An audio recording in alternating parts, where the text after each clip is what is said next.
একদম অল্প এক দুমুঠো খাওয়ার পরই পেট ফুলে যায়, মনে হয় যেন কত খেয়েছি, পেট ঠোস হয়ে থাকে, কোষ্ঠকাঠিন্যের মতো সমস্যায় পটি ক্লিয়ার হয় না।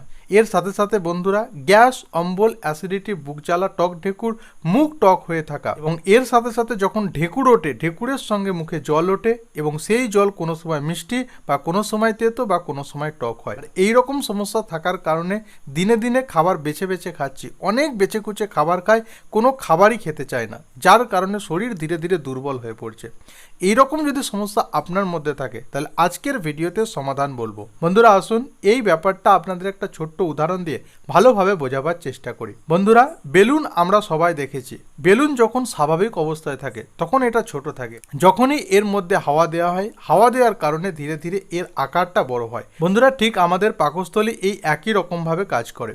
এর মধ্যে যখন হাওয়া, বাতাস বা গ্যাসে ভর্তি হয়ে যায় তখন এটা বড় হয়ে যায় বা বেশি পরিমাণে ফুলে যায়। আর বেশি পরিমাণে ফুলে যাওয়ার কারণে আমাদের পেটের টাইট ভাব, পেট ফুলে থাকার মতো সমস্যা, পেট যখন হাওয়াতে ভর্তি হয়ে যাচ্ছে বা গ্যাসে ভর্তি হয়ে যাচ্ছে, গ্যাসে ভর্তি হয়ে যাওয়ার কারণে আমাদের সেই মুহূর্তে খিদে পায় না, মনে হয় যেন কত পরিমাণে খাওয়া দাওয়া করেছে। কিন্তু বন্ধুরা, এখন আপনার মনে হতে পারে এই গ্যাস, হাওয়া বা বাতাস আমরা যাই বলি না কেন, এই হাওয়া বা গ্যাস আমাদের পেটের মধ্যে আসলে আসে কোথা থেকে? বন্ধুরা, এই গ্যাস আমাদের শরীরে আসে দুভাবে। প্রথম হচ্ছে আমরা যে ধরনের খাবার গ্রহণ করি না কেন, সেই খাবার আমাদের যখন হজম হয় বা বিপাক্রিয়ায় অংশগ্রহণ করে সেখান থেকে দুটো জিনিস পাওয়া যায়। প্রথম হচ্ছে শক্তি, আর 2 নম্বর হচ্ছে গ্যাস। এই গ্যাসই আমাদের শরীরে গ্যাসের সৃষ্টি করে। এছাড়াও বন্ধুরা, গ্যাস আরেক রকমভাবে আমাদের শরীরে বা পেটের মধ্যে যায়। যখন আমরা খাবার গ্রহণ করি, খাবার গ্রহণের সাথে সাথে কিছুটা পরিমাণ গ্যাস আমরা খাবারের সঙ্গে গ্রহণ করে নিই। বিশেষ করে যখন দ্রুত খাবার গ্রহণ করি, তাড়াতাড়ি খাবার গ্রহণ করি, তখন আমরা কিছুটা পরিমাণ গ্যাস এই খাবারের সঙ্গে গ্রহণ করে নিই। তাহলে বন্ধুরা, এখন একটা ব্যাপার আমাদের ক্লিয়ার হলো যে আমাদের শরীরে গ্যাস তৈরি হবেই, এটাকে আপনি কোনোভাবেই রক্ষা করতে পারবেন না। কিন্তু গ্যাস যে তৈরি হচ্ছে এটাকে আপনি ম্যানেজ করতে পারবেন।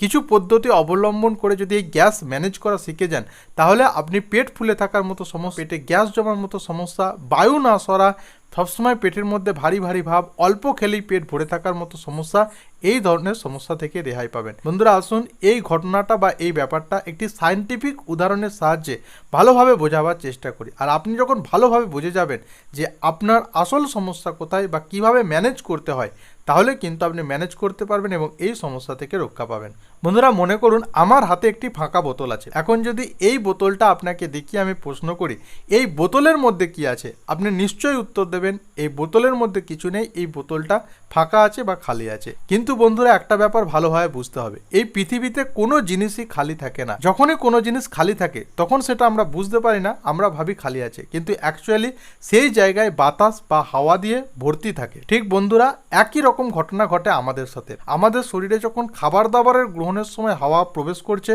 বা খাবার হজমের সময় সেই খাবার থেকে শক্তি এবং গ্যাস উৎপন্ন হচ্ছে বা হাওয়া উৎপন্ন হচ্ছে, আপনি যাই বলেন না কেন, সেই গ্যাসটা আমাদের শরীরের মধ্যে থেকে যাচ্ছে। বন্ধুরা, আপনি কি জানেন এর কারণটা? এর কারণটা হচ্ছে এটাই যে কোনো জায়গা কখনোই ফাঁকা থাকে না।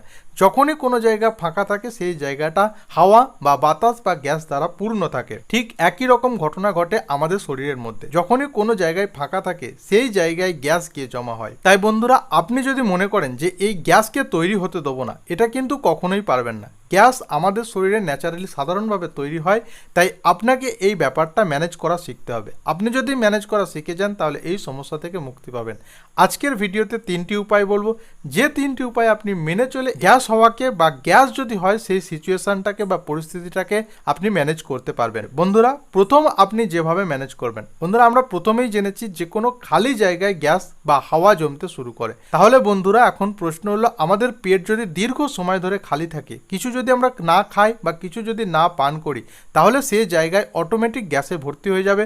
আর যে সমস্ত মানুষরা বেশি সময় ধরে খালি পেটে থাকেন তাদের মধ্যে দেখা যায় গ্যাস হওয়ার সমস্যা বা পেট ফুলে থাকার মতো সমস্যা বেশি দেখা যায়। কারণটা এটাই, কারণটা হচ্ছে তাদের পেট যখন খালি থাকছে তখন সেখানে গ্যাস জমা হচ্ছে। তাই বন্ধুরা, এই সমস্যা থেকে মুক্তির জন্য আপনাকে প্রথম যে কাজটা করতে হবে, আপনার পেটকে ভরা রাখতে হবে। আপনি যখনই খালি পেটে থাকবেন বা অনেক সময় ধরে খাবার গ্রহণ না করবেন, সেই সময় কিন্তু আপনার পেটের মধ্যে গ্যাস জমতে শুরু করবে। বন্ধুরা, 2 নম্বর যে টিপসটার কথা বলবো সেটা হচ্ছে ধীরে ধীরে আস্তে আস্তে ভালোভাবে চিবিয়ে খাবার গ্রহণ করতে হবে। কারণ আপনি যখন খাবার গ্রহণের জন্য তাড়াহুড়ো করবেন, তাড়াতাড়ি খাবেন, তাড়াতাড়ি খাওয়ার কারণে সেই সময় আরও বেশি পরিমাণে হাওয়া বা গ্যাস গ্রহণ করে ফেলবেন, আর সেই গ্যাসটাই কিন্তু আপনার পেটের মধ্যে জমতে শুরু করবে। বন্ধুরা, এই রকম ঘটনা আপনি খেয়াল করে দেখবেন। আপনি দেখবেন যে যেদিন খুব তাড়াতাড়ি পরিমাণে খাবার গ্রহণ করবেন, সেদিন অল্প খাবার গ্রহণের পরেও আপনার পেট কিন্তু দ্রুত ভরে যাবে। তার কারণ একটাই বন্ধুরা, আপনি যখন তাড়াতাড়ি করে খাবার গ্রহণ করছেন সেই সময় অনেক বেশি পরিমাণে গ্যাস গ্রহণ করছেন বা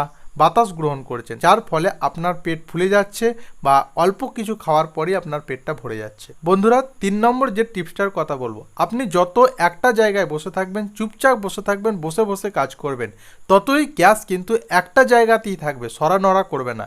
কিন্তু আপনি যখনই চলাফেরা করবেন, হাঁটা চলা করবেন, একটু ব্যায়াম বা এক্সারসাইজ করবেন, তখন আপনার শরীরে প্রতিটা অঙ্গ প্রত্যঙ্গ নড়াচড়া করবে। নড়াচড়া হওয়ার কারণে পেটের মধ্যে জমে থাকা গ্যাস বা হাওয়া বা বাতাস যাই বলেন না কেন, সেটা কিন্তু পাস হবে, শরীর থেকে সেটা দ্রুত বেরিয়ে যাবে। তো বন্ধুরা, এই ছোট ছোট 3টে টিপস আপনি যদি নিয়মিত মেনে চলেন, তাহলে আপনার পেট ফুলে থাকা, গ্যাস অম্বল, অ্যাসিডিটি, খিদে না পাওয়া, পেট ফুলে থাকার মতো সমস্যা রয়েছে, অল্প খেলেই যাদের পেট পড়ে যায়, তারা খুব ভয়ে ভয়ে অল্প পরিমাণ খাবার গ্রহণ করেন। আর ভয়ে ভয়ে অল্প পরিমাণ খাবার দিনের পর দিন গ্রহণ করতে থাকার ফলে তাদের মধ্যে ধীরে ধীরে শারীরিক দুর্বলতা আসে এবং শরীরে পুষ্টির অভাব দেখা যায়। পুষ্টির অভাবের কারণে নানা ধরনের সমস্যা দেখা যায়, কারণ আমাদের শরীর যথেষ্ট পরিমাণে পুষ্টি পাচ্ছেন আপনি ভয়ে ভয়ে খাওয়ার কারণে। তাই বন্ধুরা, আপনি যদি ছোট ছোট 3টে টিপস মেনে চলতে পারেন, তাহলে আপনার গ্যাস অম্বলের সমস্যা, পেট ফুলে থাকার মতো সমস্যা, খিদে না হওয়ার মতো সমস্যা থেকে দ্রুত মুক্তি পাবেন। এছাড়াও বন্ধুরা, আপনাকে কোষ্ঠকাঠিন্যের মতো সমস্যা থেকে মুক্তি দিতে দ্রুত সাহায্য করবে। তো বন্ধুরা, এই ছিল আজকের